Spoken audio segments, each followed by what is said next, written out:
If anyone is tuned in from the BC Women's Hospital campus, CNW campus, feel free to walk over. We're in Shaughnessy on the 3rd floor, and we do have some refreshments outside. So don't be shy if you're in your office down the hall. We'd love to see you here in person. And let me just double check, Olivia and Rebecca, folks online can hear. They can. Okay.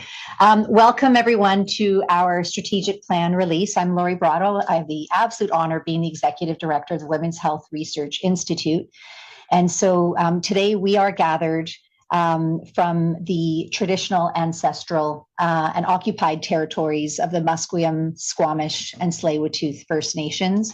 And as a provincial health research institute committed to improving the health outcomes for women, Two-Spirit, Indigenous, and all individuals, we all recognize our collective responsibility in this effort to combat anti-Indigenous racism, to lift up our collaborations with our Indigenous partners and people. And we encourage all of you to recognize both your positionality, to recognize the lands from which you're tuning in today if you're not here in the room with us. And a great way to do that is to reread the recommendations of the Truth and Reconciliation Commission and the In Plain Sight report, both of which have many recommendations that speak to our work in women's health research. So at long last, we are releasing our strategic plan. And my goal for today is really tell you a little bit about where we have come from over the last few years, and then really focus our discussion today on the highlights of our 3-year strategic plan, and then open it up for questions. When we get to that time, I'm really going to rely on my executives, so Paul Young, Gina Ogilvie, Catherine Dewar, and Nicole Presley, to join in on answering the questions. So in terms of where we came from, so believe it or not, the WHRI was established in March 2005. So if you do the math, that was 20 years ago this year. And this was thanks to the incredible leadership and strategic thinking of Dr. Deborah Money in collaboration with BC Women's Hospital. And it was really intended to galvanize the impact of women's and newborns health research that's happening right here at the hospital and at the Provincial Health Services Authority. And so fast forward some time, in 2019, we then released our next strategic plan. And here we are in 2024 when we released the next plan after that. So looking back at our last strategic plan, because it is really important to look at, have we achieved the outcomes of what we set out to do in our last strategic plan? These were the 4 goals. So we wanted to increase capacity to catalyze new women's health research. And this was really about tangible supports, providing the research infrastructure, the people, the system, the communications to allow new and existing women's health research to occur. We also, our second goal was about nurturing existing relationships and cultivating new collaborations. So we have a very strong relationship with BC Women's Health Foundation. Glad to see you in the room, as well as BC Women's Hospital. And I often think of us as 3 legs on a stool that work in concert with one another, often supporting one another on particular initiatives. And there are also many other partners and potential partners that we have identified and established new and very, very thriving and fruitful relationships with over the past 5 years. Our third goal was around increasing and promoting research translation, implementation, and communication. And this is really about taking the findings that are in those journals and ensuring that we're using evidence-based strategies to translate those findings into targeted KT plans, into policy, into implementation science studies. And I think that this is a place where the WHRI, I've been extremely proud of the team under Nicole Presley's leadership, who I think I can confidently say that we're recognized as a real leader in this space around knowledge translation and implementation. And then our fourth goal, we decided to go beyond the walls of this hospital and this province, and we really wanted to be seen on the more national stage. And so through those efforts, we established the Partnership for Women's Health Research during our last strat plan. So this is a network that joins the other two women's health research institutes. And we've also grown to include IWK Health in the Maritimes, and most recently, McGill Health Center in Quebec. And then through those relationships, we've also been part of and collaborated with a similar network among the foundations. So the Women's Health Collective Canada are the foundations that are connected to each of us as research institutes. And so we work on more national initiatives, and increasingly now looking at more national fundraising to target to pan-Canadian research initiatives. So just breaking it down just a little bit more to look at some of the specific tangible things that we had done over the 5 years. So we initiated the Catalyst Grant program, and looking through the room here, I see a number of recipients of those Catalyst grants. And again, huge gratitude to the BC Women's Health Foundation, who need no convincing that when you seed small but really critical ideas with even just a small amount of money, that the return on investment is enormous. And that's something we've been so grateful to the foundation, who have been able to kind of share that message and champion that among donors, who have been so impressed to see where those small Catalyst grants have gone. As the years have gone on from our initial Catalyst grant, we've been really grateful for being able to have more of those added every year.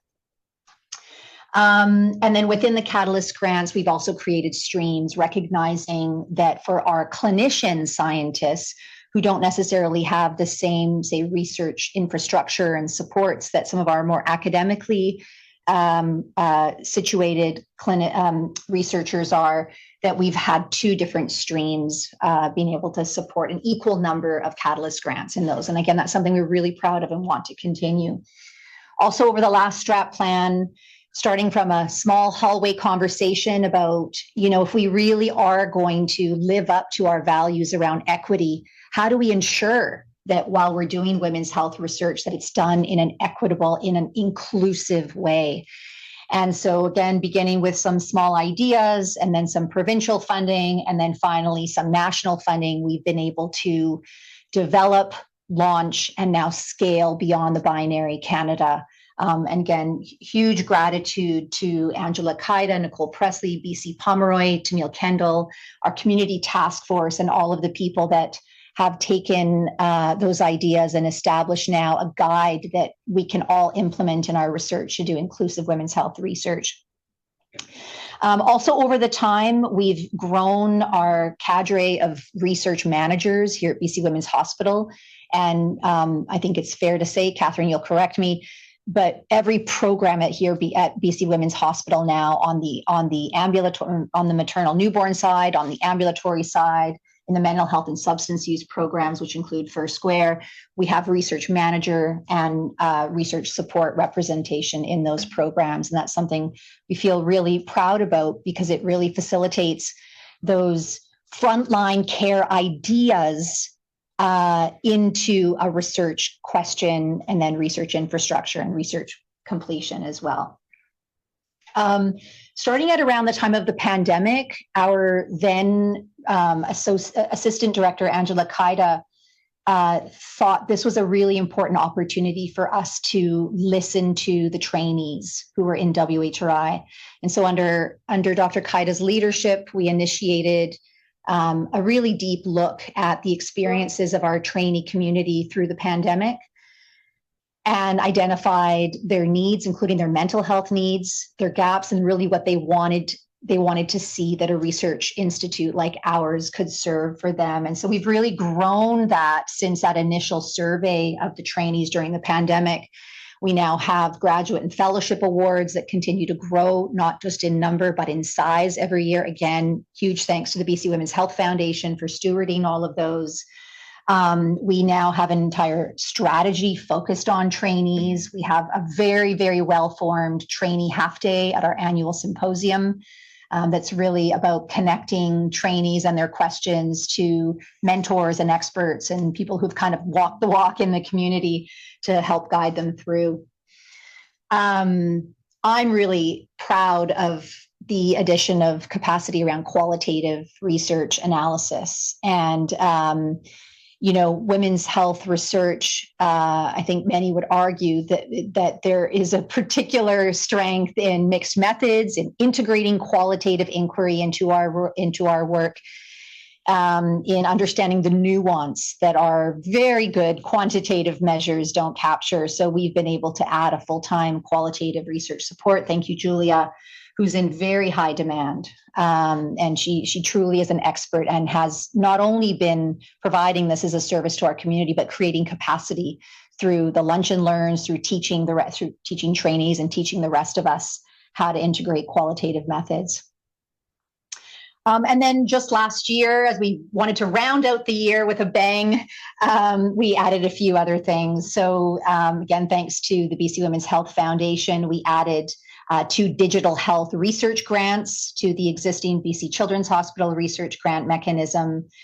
We have a new undergraduate medical research award, first time ever, thanks to the generosity of Dr. Lee. We have a student health, we launched the Graduate Achievement Award. So oftentimes, trainees don't get recognition and they deserve it. It's the trainees who are at the front lines doing the work, the day in and the day out, writing the papers, coming up with the ideas, contributing to the grants.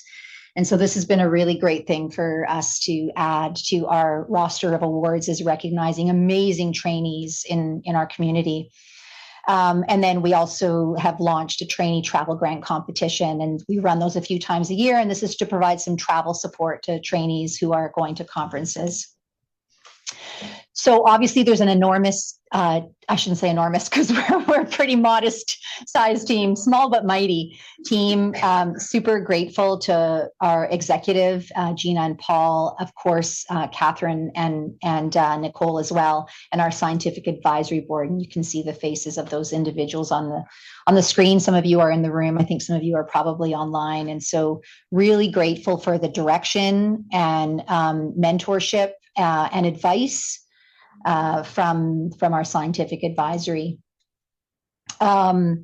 Just quickly in terms of our growth, and I think, this year being the 20th anniversary of the WHRI, and hearing Dr. Money share stories of, in the beginning, it was one office and a single half-time FTE person, and just to see how we've grown over that time. So I checked last night and we're well over 700 members of WHRI.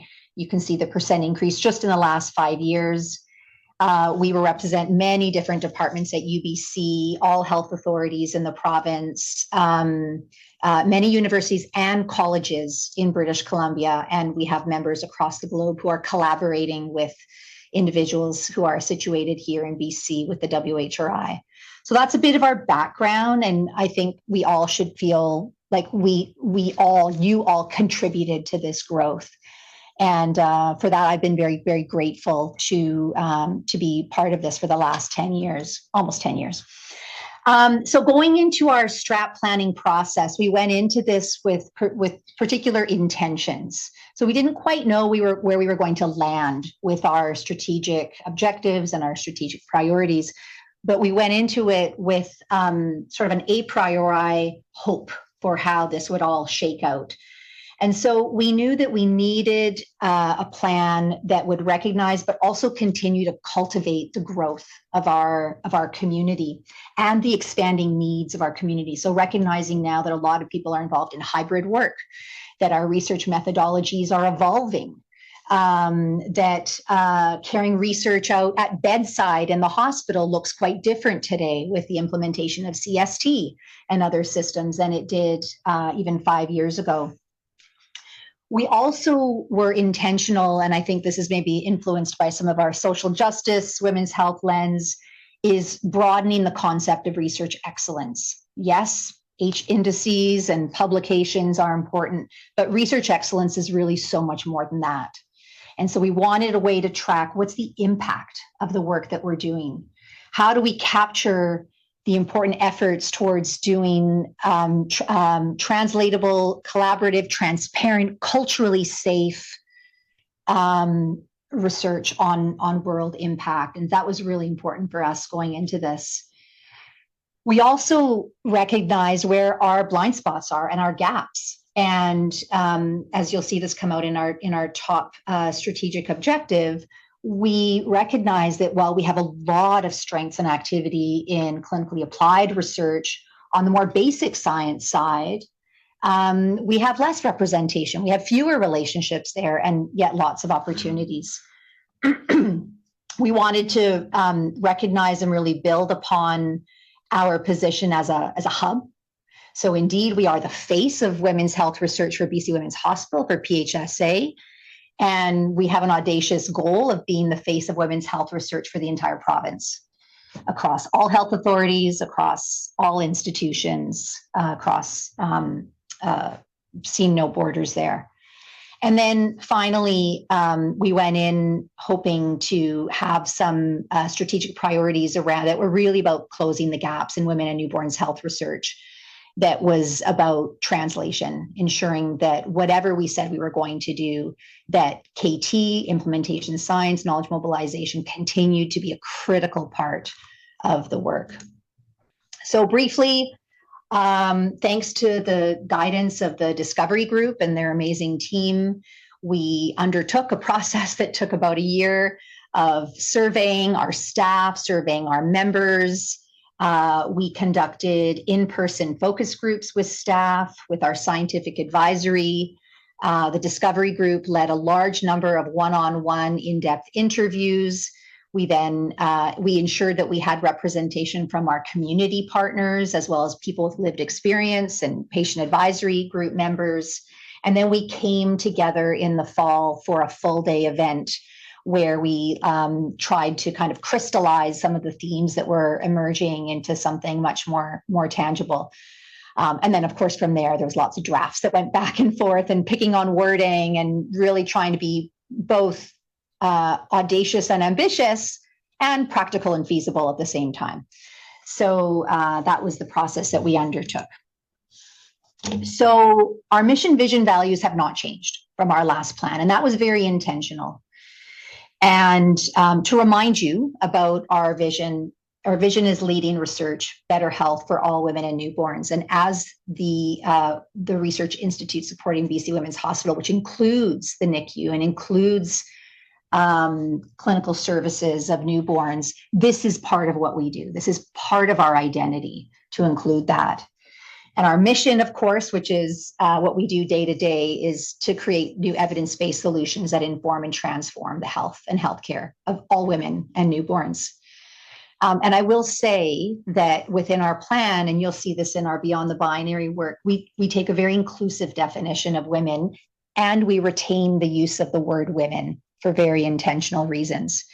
And so, again, I urge you to look at Beyond the Binary and some of the guidance around how do you make decisions about when you use the inclusive and perhaps gender neutral term of individuals versus the much more intentional and deliberate phrasing of women and particular groups.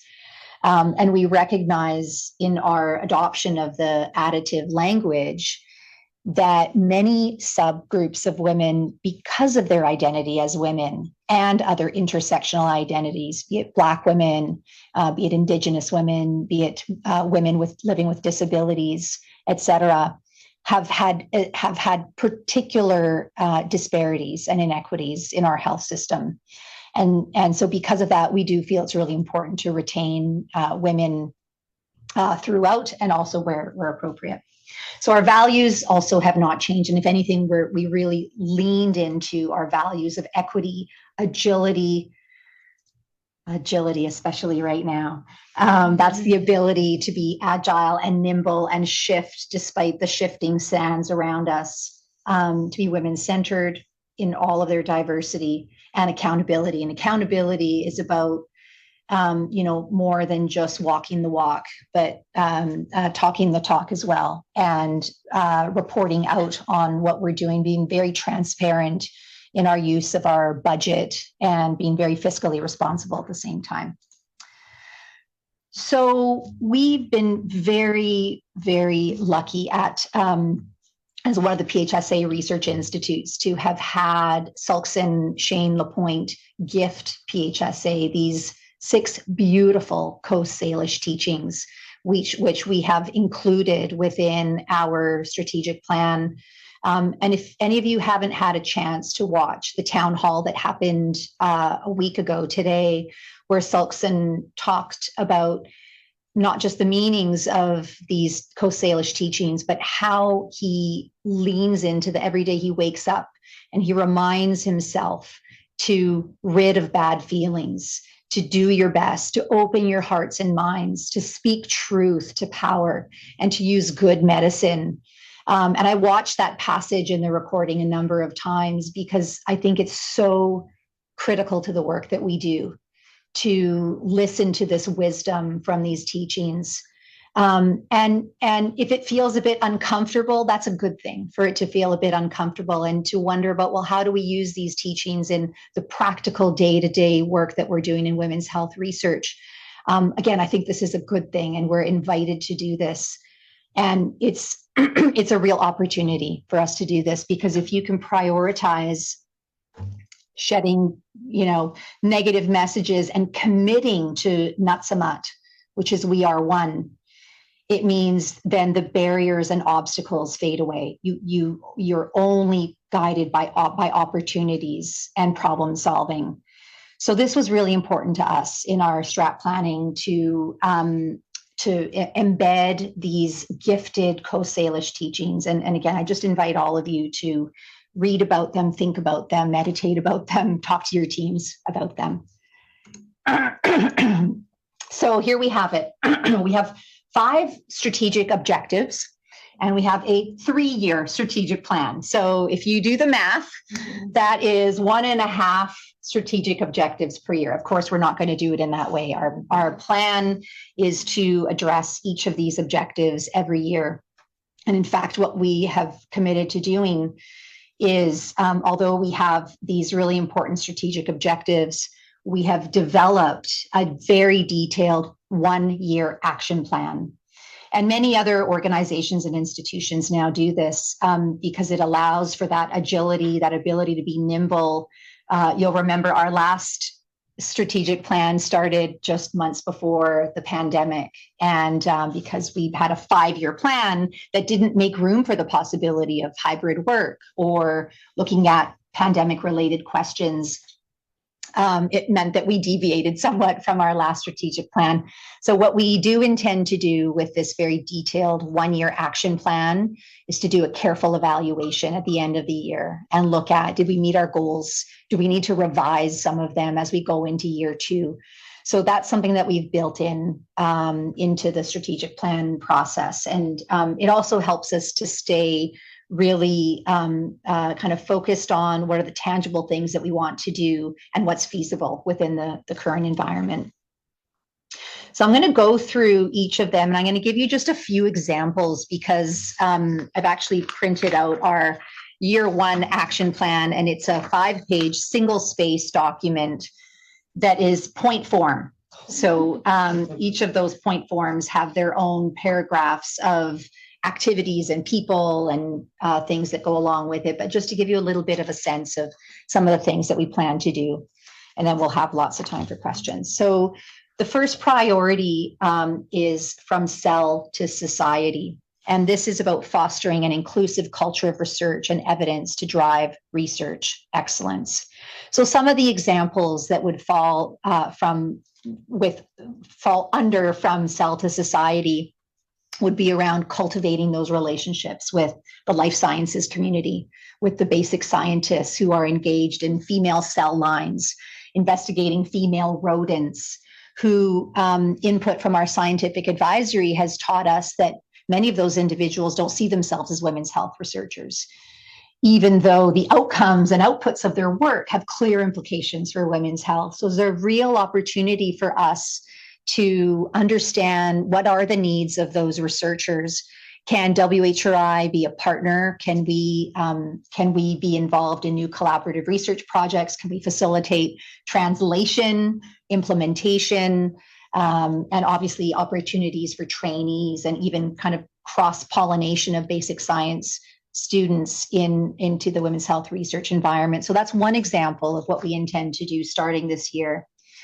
A second thing is working closely with BC Women's Hospital and the Department of Obstetrics and Gynecology to identify what are the key research theme ideas. So right now we know here at BC Women's Hospital, we have a brand new complex menopause program, which is part of a larger midlife and menopause program. There's the clinic and there's the program. I mixed up the two of those. So lots of opportunities for WHRI to steward and be directly involved in the research priorities in that program. So that's just one example where close partnership with our academic departments of OBGYN and others, and also our hospital, to look at where would the opportunities be. We also plan to continue to support the research managers here at BC Women's Hospital, looking at key target areas in need of research support. So one excellent example is a partnership that we have with the BC Ministry of Health to look at the provincial rise in non-medically indicated C-section. So again, frontline provider idea that with support and a collaboration with the ministry has translated to now into a robust program of research. We recognize that there's a need for us to continue to promote what the WHRI does. So whether it's at different clinical fairs or staff engagement events, not just here at the hospital, but throughout the province, and ensuring that that our community and our potential community is aware of the role of WHRI and what we can provide. In the way of capacity building and professional development, we plan to create and evaluate a workshop in sex and gender-based analysis. Plus seems more and more important nowadays than ever, and recognizing that this could be a real value to our life sciences community as well. We have been looking at, and we plan to continue to build on our relationships with SFU.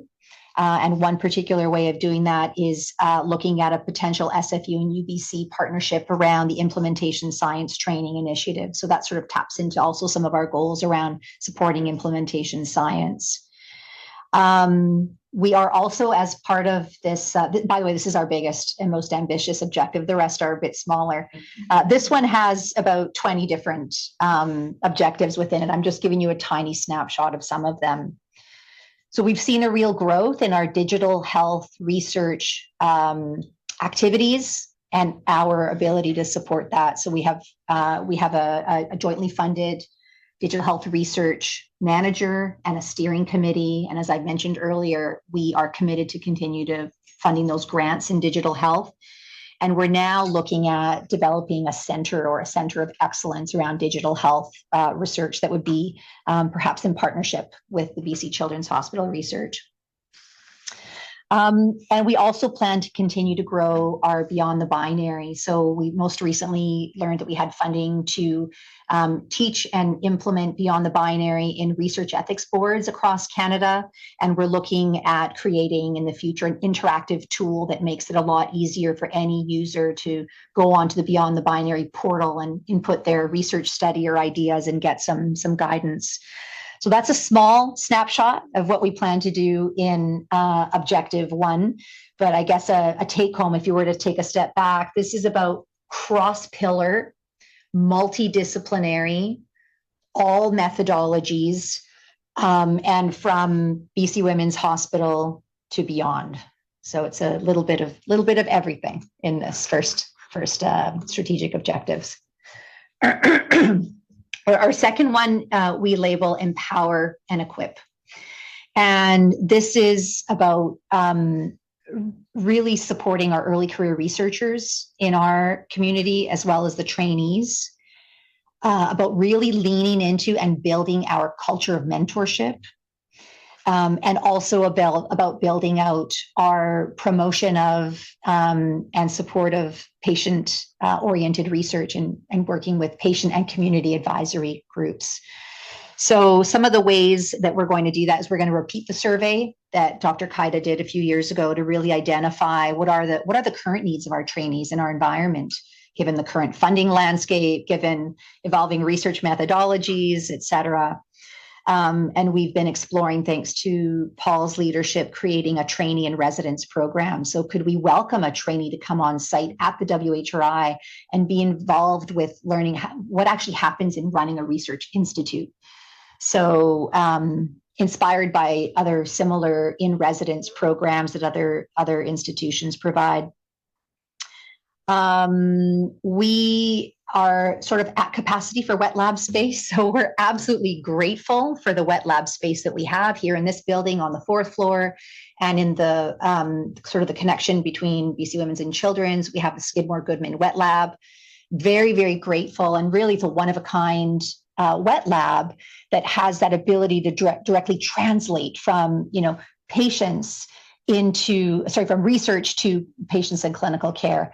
And there's a need for more of that. So as the number of researchers increases, and thankfully we're seeing a bit of hiring in our departments and other departments, there's a need to advocate for more wet lab space. So that's probably a combination of some renovation of existing space, but also looking at bigger CFI opportunities or other core facilities funding opportunities to grow our wet lab space, which, by the way, will then enable priority number 1, which is about, again, establishing that closer connection between our basic scientists. We also want, let's see, what else do I want to tell you on this? Okay, let me say about our relationships with the Foundation and BC Women's Hospital. So we have excellent clinical trials and clinical trialists that are within our environment, and there is a need for more support. More infrastructure around supporting women's focused clinical trials, having a better system that would reduce the need for in-depth audit preparations, the very, very extensive Health Canada applications that are involved. And then when there's turnover in staff or trainees, is being able to have some in-house support. So this is something that's really, really important for us at WHRI. We've been grateful for the supports we've been leaning on, but as our research community grows, this is really a core facility or a core service that we want to be able to provide. And then I'll offer one more that fall within this sort of empower and equip. And this is not just for early career researchers and trainees, but really for all of us. We want to offer training in trauma and resiliency-informed practice, patient-oriented research, integrated KT, human-centered design, and make these available. So this is something we started doing during our former strat plan, was having our lunch and learns, which are all recorded, by the way. You can go back and watch those lunch and learns. And so we listen to the needs of our community around what would be some of that additional professional development that the WHRI can fill the gap for. Our third objective, we label form and nurture. And this is about our relationships. So nurturing equitable, reciprocal, and meaningful partnerships that drive improvements and women and newborn health. So this is about leveraging the existing relationships we have and really building upon them. So we have been having meetings with the Ministry of Health that are not just informative bidirectionally, but also have led to some concrete and tangible funding and research priority areas being identified. And this is a relationship we feel that is really important to us, particularly when we think about how our work is translated. Or what's the impact of ministry priorities through the mandate on the work that we all do. We also have been told by some of our partners in the ministry that they're available to us, that they want to be knowledge users on our projects, that they want to talk to you about how your work might better the work of the ministry and vice versa. And so we recognize that there's probably an opportunity for WHRI to facilitate some of that and ensure that our membership is aware of this relationship. We are in the way of relationships as well. We're looking at conjoint funding opportunities with other groups like Arthritis Society Canada, with the Michael Smith Health Research BC, and we recognize that co-funded grant opportunities, especially if it allows us to target research into a women's health domain, that it's kind of the 1 + 1 = 3 equation. And so we've been actively exploring what partnership would look like to allow for more capacity around women's health research.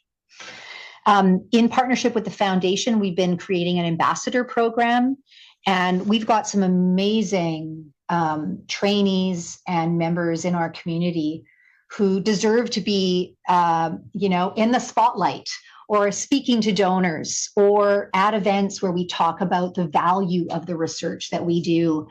And we recognize that with, an institution of 700 members and a foundation who does their foundation work, that sometimes, we don't have a clear pathway for suggesting who might be the face of some of those conversations. So really excited to see this ambassador program roll out. It'll involve probably some media training as well. How do you extract key messages from the work that you do? How do you talk to other stakeholders and donors and community members about the importance of your work? So again, grateful foundation partners are around doing that. Okay, let's move on to strategic objective 4. And we were really fortunate through our strategic planning process to have input from CNW Indigenous Health Executive Director Sherry DeLallo and her team, from Dr. Brittany Bingham and her team, and through some community partners in Indigenous health, around really helping us to think carefully and importantly about why partnership in Indigenous women's health and Indigenous women's health research is so vital for us. And so we're really proud that this is a priority of ours. And so how this will come to life is fostering more opportunities for input and identification of key important areas from our CNW Indigenous Health Executive Director, Sherry, as well as opportunities for the women's health research community to talk about what we do and opportunities for partnership there. We've also created space for the Indigenous Health Equity Lab. Dr. Brittany Bingham and her team, who are situated here. They're kind of bursting at the seams. They're going to need more space, but really, really happy to have not just that presence, but their influence on the WHRI right here, and many opportunities for us to learn Indigenous methods of data collection, Indigenous data sovereignty, partnered research projects, and being able to live out the culturally safe work that we do in partnership with our Indigenous partners. There's also at the PHSA level a more global strategy around trying to chart out Indigenous health research priorities at a health authority level. And so the WHRI is engaged in those conversations, and we're a willing partner, and also could be an opportunity for us to provide some support as well. There's some changes in leadership with First Nations Health Authority, and they have been and continue to be a partner on many research projects. And so we're excited to see what the new leadership looks like, and again, willing to partner and learn. I think what's important here is it really is an invitation for us to think about and be open to maybe revamp our methods of collecting data, and Indigenous-led methods and partnership, and then thinking about the data sovereignty and how do we ensure that the data belong with the people and not at an institution. So I'm excited about my own personal learning in this objective and the opportunities that it brings with us. And super grateful, Brittany, to have you here with us. But you are bursting at the seams in that room. Our last strategic objective we call amplify, celebrate, and generate awareness of WHRI community achievements. And you know, for those of you who have had the pleasure of listening to Lisa Galea speak, or others who have documented and shown that we don't do a good job of celebrating the achievements in women's health research. Women's health research grants are smaller, they're of shorter duration, they're less likely to be funded. There's far more disparities there, and the same would apply to the individuals who are doing that research. So we're absolutely committed to lift up our community of trainees, of faculty, of staff, for the awards, for the recognitions. If anyone wants a letter for anything, please don't hesitate to reach out. Part of this is also about bringing on a communications specialist onto our team to oversee stories of impact. So those research impact stories. And we want to make sure that the public, that the taxpayers are aware of why this research that happens matters in their own life, even if they don't identify as a woman or have that person in their life, but they understand why the research that's happening in women's health research is so critical. And you all have heard me say, when women are healthy, all of society benefits. And we know that healthy women contribute to the overall GDP, to the economy. And so we all have an interest in women's health research and women's health. We want to grow our symposium as well. And for those of you that were here this year at our 10th annual symposium, you know, we too were bursting at the seams. We had standing room only, we were at max capacity online. And this is a wonderful, wonderful reflection of the growth of this community and how many more people kind of want a piece of it. And so we've been exploring what that might look like in the future. Partnerships maybe with other centers who would do their own women's health symposium. How do we increase capacity of our own? And also how do we ensure that our themes each year are relevant and important to the community that we serve? Okay, why don't I pause there? Like I said, I have 5 pages of single-spaced bullet points of the things we plan to do just in year 1. But why don't I take a pause and just solicit your reflections, your questions, if you want something more tangible or anything like that. Oh, sorry, before I do that, I mentioned that we're going to track. So we're going to evaluate and we're going to report back every year to our scientific advisory and to our membership.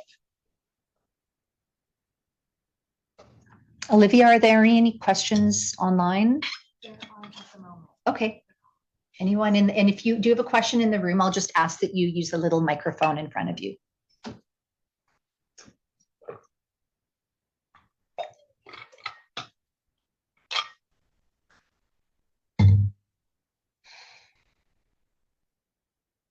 Catherine or Nicole, is there anything, any of our specific items that you want to make sure we highlight? Because I went through them pretty fast. I think we should just like, yay.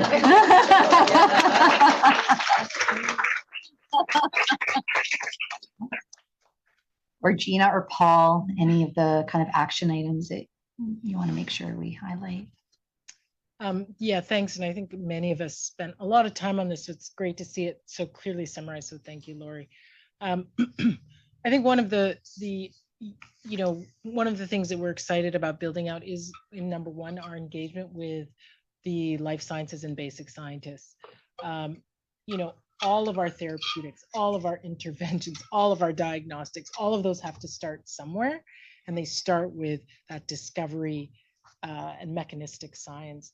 And I think it's fair to say we've had a bit of a blind spot on that. And so I think it's an important opportunity to build that out. And, it's a bit of a concern because we don't have enough lab space. So, we want to engage with folks, but, part of how we can catalyze partnerships with groups like the foundation to build that out is by building that pillar. So I know previous colleagues or still current colleagues like Lisa Galea really for years has been challenging us on that. So I think we're quite proud that we've been able to start to respond to that. Yeah, thanks, Gina. I was just curious because I know you just brought it up, but the monitoring. But I was just curious, like with so many action points kind of nested within it, how do we like effectively monitor that many things simultaneously? Thanks, Travis. Great question. So as we are formulating our action plan, we've gone back over and over and over to ensure that these aren't just ambitious statements, that they're testable hypotheses with, a validated outcome measure that we can document relatively easily and report back on. So that's the challenge for us. And it's actually been a great exercise in helping us to be really, I'll say concrete, but in the kind of pleasant way, not in the negative way. And in doing that, it has forced us to say, oh, maybe that's a year 2 activity. And so there's been a number of things, and that's, I think, what the utility is in having an annual action plan is you recognize that actually what happens in stage 2 really hinges upon what we do in stage 1, or that's too big, we're not there yet, we should revisit that in year 2. So that's what it's about. It's about being really specific about what we intend to do. And then as we kind of plan that, we also think about how we're going to measure that. And in some cases, it's a yes, no. And in other ways, it's quantified differently, like number of new relationships we have in the basic science space, for example. Yeah, if I can. Yeah, Travis, to kind of add to that, it speaks a bit to, we used to have those 4 strategic frameworks, and there were domains within them, bridging capacity, generating new science. And our hope with the action plan is that feasibility is kind of measured by a lot of the things that are now integrated within how we operate. So it's not realistic to say we're going to do a bunch of new things if we haven't formed the relationship first. So saying to initiate, explore partnerships, sometimes that's the big audacious goal for the year.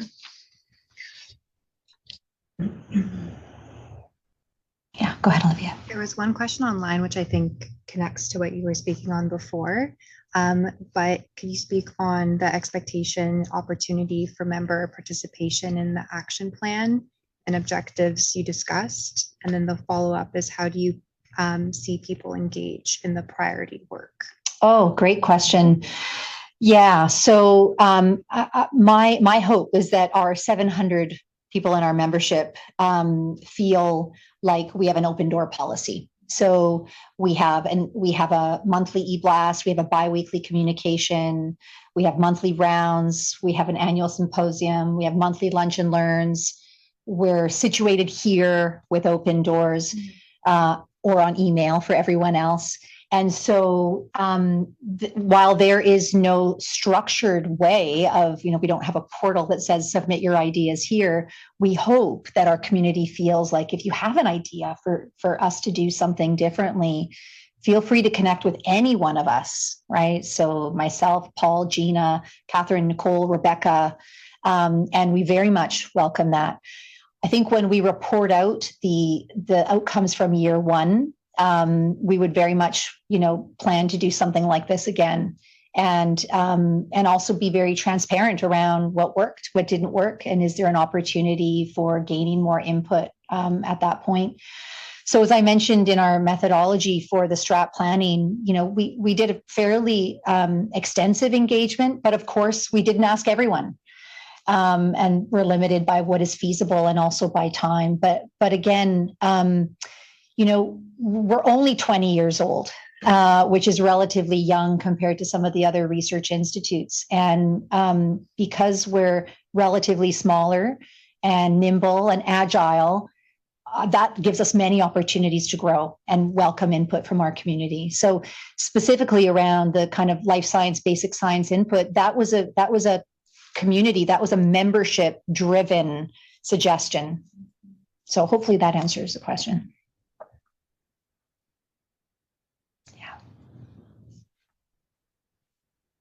Thank you so much for sharing, and forgive me, I'm kind of thinking about this as I'm speaking it, but I, as a trainee in WHRI previously, was so grateful for all of the trainee events that went on, but now I'm thinking about those who are not trainees anymore, but are research assistants or those kind of staff members on a lot of research teams. And I guess I'm just thinking about what opportunities there might be for those people who aren't doing a PhD or aren't past that level, maybe in their first 5 years post-master's, still wanting to learn a lot, but don't have access to trainee events. And if there's a space for them to keep learning and growing. Yeah, great. So I suppose my cheeky answer to defining trainee is we take a very inclusive definition of trainee, recognizing that a lot of people after their bachelor's will do RA, they'll do RC, maybe do research manager en route to deciding what they want to do after that or not. And so I totally agree with you that it's really vital that the same professional development opportunities, network opportunities that are available to our trainees are also available to staff that identify in that way. And so if you have more ideas for should we be doing particular events for research staff who are kind of in between one degree and another degree, let us know. And thankfully, we have Paul Young, who oversees our training and mentorship related work within the WHRI. And because there would be some unique needs among that group. First of all, you pay more when you go to conferences because you don't count at the student rate, which is a problem. I won't digress on that. But I totally agree with you, is there may be opportunities to support research staff who are, kind of on their learning trajectory. Olivia? We have another really great question online from Sarka, and they're asking, are there any plans for international collaborations, support, including funding and sponsors, kind of building off of within Canada? Yeah, thanks for that question, Sarka. And I realize I went very quickly through our action plan, but it very much is part of our priority around global health. So we have an Institute of Global Health on the campus.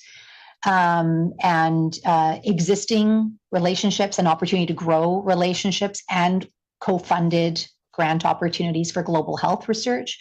We also have partnerships of our researchers here at the WHRI with researchers at other institutions. We've got some great examples right now. Someone from Karolinska Institute who is here with us at the WHRI and is looking at how do we forge a partnership between WHRI and an international institution. And so that is that probably falls under our objective number 2 around sort of growing and collaboration and relationships.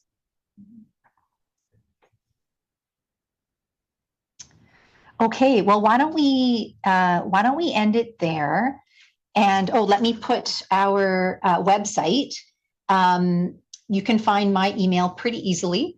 Okay. So if anyone has any feedback or wants to talk about the plan or wants a copy of the plan and you want to bring it to your own research group and figure out how does the work that you do align with the plan, we very much welcome that. And thank you all for taking the time. Thank you to the team. And thank you to everyone who participated. A lot of you were involved in those interviews and the engagement days, and the staff who took the time out to give their input as well, and the students. So really excited about the next 3 years ahead of this work. Thanks, everyone.